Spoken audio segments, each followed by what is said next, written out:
Hit TV YouTube channels లో మీ వ్యాపార ప్రకటనలకు మరియు ప్రమోషనల్ ఇంటర్వ్యూస్ కోసం వెంటనే సంప్రదించండి. ఇక్కడే చేసి పంపిస్తున్న సందర్భాలు ఉన్నాయి. అదే విధంగా ఎంఆర్ఓ దగ్గర కానీ పోలీసుల దగ్గర పనుంటే కూడా మనం గట్టిగా మాట్లాడి కూడా మనం చేసుకుంటా ఉన్నాం. న్యాయం చేయండి, చట్ట ప్రకారం చేయండి అని చెప్పి అడుగుతా ఉన్నాం. ఈ మధ్యకాలంలో 2 సార్లు అసెంబ్లీలో నేను మాట్లాడింది బచ్చన్నపేట చెరువు 10 ఏళ్ల నుంచి నిండే ఉంటాను, కానీ మొదటిసారిగా నిండకుండా ఉన్నారు. మనం గోదావరిలో నీళ్లు ఉన్నాయి, ఎత్తడానికి మోటార్లు ఉన్నాయి, స్విచ్ చేయడానికి కరెంట్ ఉన్నది, నింపడానికి రిజర్వాయర్లు ఉన్నాయి, పారడానికి కాలువలు ఉన్నాయి, పని చేయడానికి మనం ఉన్నాం. మరి ఎందుకు నింపట్లేదంటే ఇదేదో ఇవన్నీ కేసీఆర్ కట్టించింది కాబట్టి ఇవాళ మేము నింపినట్లయితే కేసీఆర్కి పేరు వస్తుందని చెప్పేసి అంటున్నారు. కేసీఆర్కి పేరు రాదు.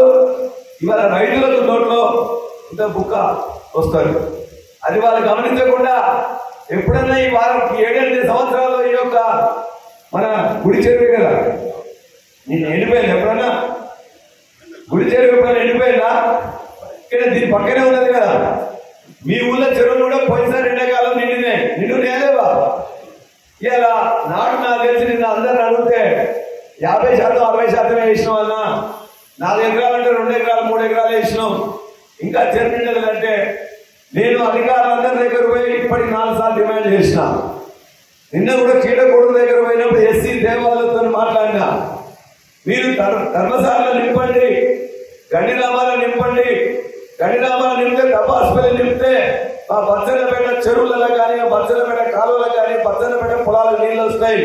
ఒకప్పుడు కరువు ప్రాంతం. కేసీఆర్ ఎప్పుడు చెప్తున్నాడు బచ్చన్నపేట పోతే చాలా బాధపడ్డాయని చెప్పి అని ఎప్పుడు చెప్తుండేవారు. మళ్ళా ఇలా బచ్చన్నపేటకి వెనకటి రోజులు తీసుకొస్తున్నారు. అయినా కొట్లాడినాం మొన్ననే. ఎందుకంటే 2 నెలల నుంచే నీళ్లు గోదావరిలో చెరువులో పోతున్నాయి, మన సముద్రంలో పోతున్నాయి, అయినా నింపలే. ఇవాళ మన మొత్తుకొని కొట్లాడంగా ఇవాళ 3 పంపులు కింద చేసిండ్రు.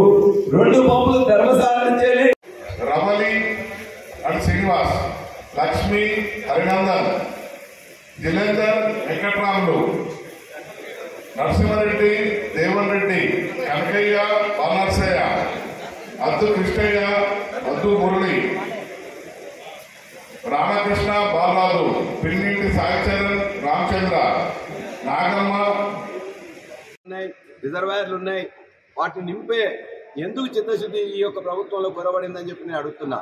అసెంబ్లీలో 2 సార్లు అడిగినా తపాసుపల్లి నింపండి, బచ్చన్నపేట చెరువులు నింపండి, ఇలా 50-60% కూడా నాట్లు వేసుకోలే, ఉన్న నారులందరూ కూడా ముదిరిపోతున్నాయి అని మళ్ళా మీ ద్వారా కూడా వారందరినీ ప్రభుత్వాన్ని విజ్ఞప్తి చేస్తున్నా.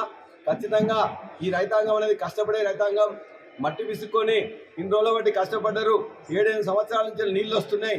ఇలా సడన్ గా నీళ్లు రాకపోయేసరికి ఇబ్బంది జరుగుతున్నది. దయచేసి తపాసుపల్లి నింపండి, గండిరామార నింపండి, అదేవిధంగా లద్నూరు నింపండి, కన్నబోయిన కూడా నింపండి. జనగామ ప్రాంతం ఉన్న కూడా సస్యశ్యామలంగా ఉన్నది, బ్రహ్మాండమైన పాడి పంటలతో ఉన్నది. అవన్నీ కొనసాగాలంటే ఖచ్చితంగా వెంటనే 2 మోటార్లు ఎప్పటికీ ఆన్ చేసి తపాసుపల్లి నింపి బచ్చన్నపేటలో ఉన్న చెరువులన్నీ నింపి ఈ పంటలు కాపాడాలని చెప్పేసి మీ ద్వారానే ప్రభుత్వాన్ని కోరుతున్నా. హిట్ టీవీ యాప్ ని డౌన్లోడ్ చేసుకోండి. ఇందులో short news, live news, entertainment movies అన్ని అవైలబుల్ గా ఉన్నాయి. Please download hit TV app. Hit TV app ని ఫ్రీగా డౌన్లోడ్ చేసుకోండి.